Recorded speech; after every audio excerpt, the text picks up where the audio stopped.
Bonjour Yann, bonjour Madame la Sénatrice. Bonjour. Et Steve, le Sénat lance donc aujourd'hui un groupe de travail sur la transidentité des mineurs. C'est une demande du groupe Les Républicains. La transidentification, qu'est-ce que c'est? Il faut mettre un peu d'ordre parce qu'effectivement on entend beaucoup de choses à ce sujet. Alors être trans ou transgenre, c'est ne pas s'identifier à son sexe biologique. Je suis né homme mais je me sens femme, je suis né femme mais je me sens homme, ou encore je suis né homme mais je ne me sens ni homme ni femme. On dit alors que je suis non-binaire. Précisons, et c'est important Oriane, que la transidentité n'est pas liée à l'orientation sexuelle. On peut être transgenre et bisexuel, transgenre et hétéro, ou encore transgenre et homosexuel. À noter qu'il a fallu attendre 2010 pour que la transidentité soit retirée de la liste des maladies mentales. C'est Roselyne Bachelot, ministre de la Santé sous Nicolas Sarkozy, qui en était à l'initiative. L'OMS a suivi, c'était en 2018. Et la transidentité, c'est un sujet qui intéresse donc beaucoup la droite. Oui, rappelez-vous, pendant la dernière campagne présidentielle, Valérie Pécresse avait demandé à ce qu'on interdise aux mineurs les opérations chirurgicales visant à changer de sexe. Elle avait été un peu raillée, car aujourd'hui la législation est plutôt claire. Les interventions chirurgicales de changement de sexe sont réservées exclusivement aux majeurs de plus de 18 ans. Alors il est vrai qu'aucun texte de loi n'encadre ou n'interdit ces opérations, mais les médecins se plient aux recommandations d'associations internationales qui préconisent d'attendre la majorité avant d'intervenir. Aujourd'hui, les sénateurs LR envisagent de légiférer sur la question, d'où la création d'un groupe de travail. Oriane. Parce que certains jeunes, notamment en pleine crise d'adolescence, s'interrogent, Steve, sur leur identité et souhaitent entamer des démarches sans attendre. Oui, ce qu'il est possible de faire aujourd'hui, ce sont des parcours dits de transition. Ils sont entamés avant la majorité de l'individu, au moment de la puberté, pas avant. Le parcours est très balisé. Les médecins s'assurent d'abord qu'ils sont confrontés à un cas de transidentité. Si c'est le cas, on passe à l'étape suivante.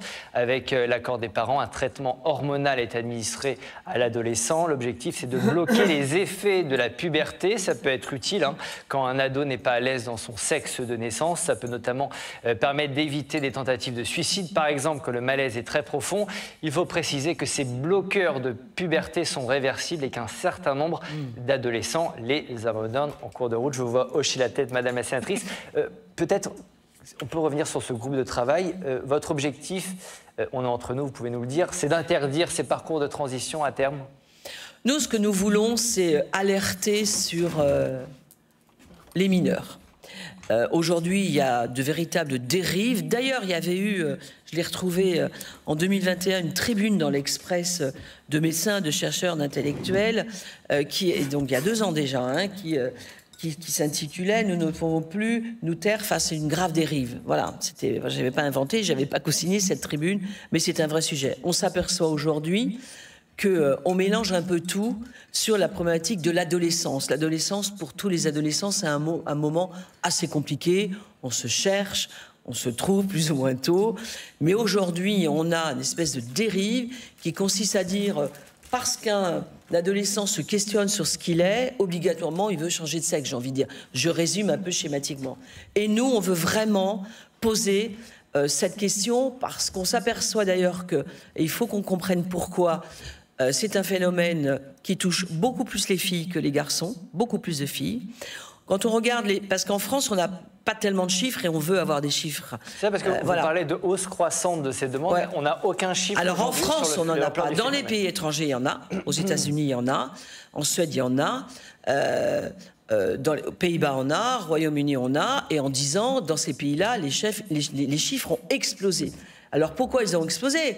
Parce qu'il y a aussi des associations très activistes dans ce domaine. Et on a un ennemi entre guillemets, c'est YouTube et les réseaux sociaux, qui effectivement entraînent les gamins, parce qu'ils ne sont pas bien, vers probablement des choses qui les dépassent, les gamins. Voilà. Et nous, on veut vraiment poser ça. Quand vous dites tout à l'heure que, effectivement, en France, les opérations ne sont pas encadrées, mais ne sont pas faites, voilà.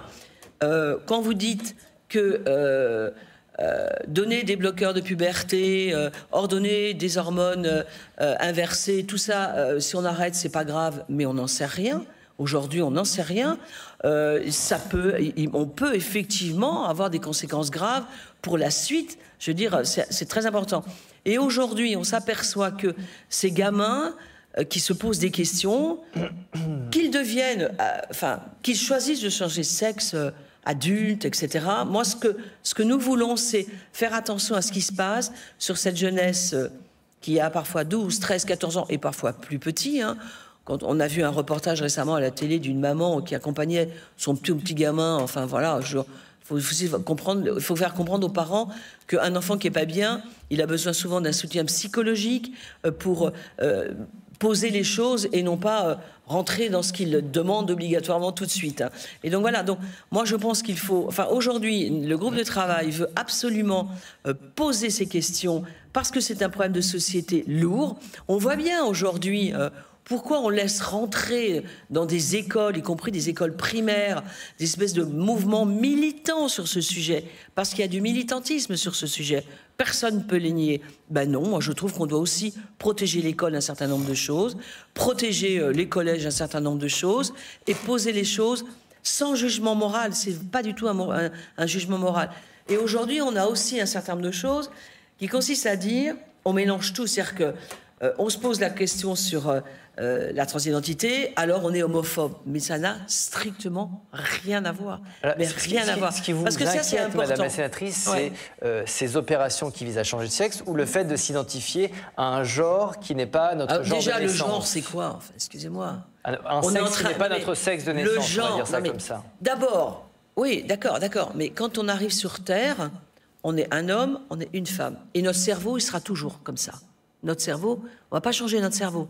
On va changer l'apparence physique, il faut aussi le dire. Ce qui n'est pas un sujet. Chacun fait ce qu'il veut. Hein, voilà. Mais on change son apparence physique, mais il ne faut pas croire que ça se fait dans la joie et la bonne humeur. Enfin, tout ça, c'est un choix. Et d'ailleurs, on souhaite interroger, nous, des trans adultes qui sont les premiers à dire « ce n'est pas simple, cette démarche ». Voilà. La société doit avoir un regard tout à fait...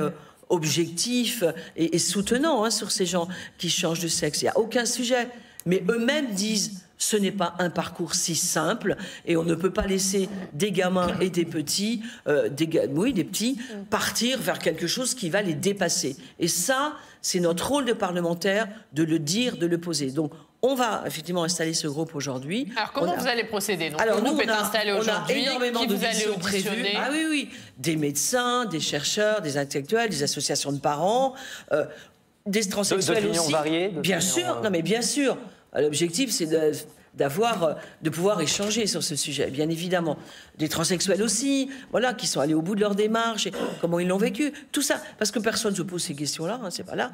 Et puis, alors, on va voir deux volets. Moi, je veux qu'on fasse le point de où en est la France par rapport à ça, vraiment, en ayant des chiffres qu'on a du mal à voir, mais moi je veux obtenir des chiffres. Il n'y a aucune raison qu'on n'obtienne pas des chiffres. Et pourquoi on a du mal à les avoir alors que vous le dites dans les autres pays parce que je pense qu'il y a une espèce d'omerta sur ce sujet, mais il faut qu'on y arrive. Et puis il y a tout un volet qui va consister à interroger. Alors on fera des visios probablement, parce qu'avec les tranchées, c'est pas toujours simple d'avoir sur place des gens, avec en tout cas avec des chercheurs et des médecins aux États-Unis. En Suède, on a déjà repéré aussi un nombre de professionnels au Royaume-Uni pour avoir un échange sur ces pays qui reculent. Parce que la Suède a beaucoup reculé quand elle a vu le phénomène en 10 ans exploser. La Suède a pris des décisions très claires sur ce sujet. Donc c'est intéressant aussi d'avoir cette expérience.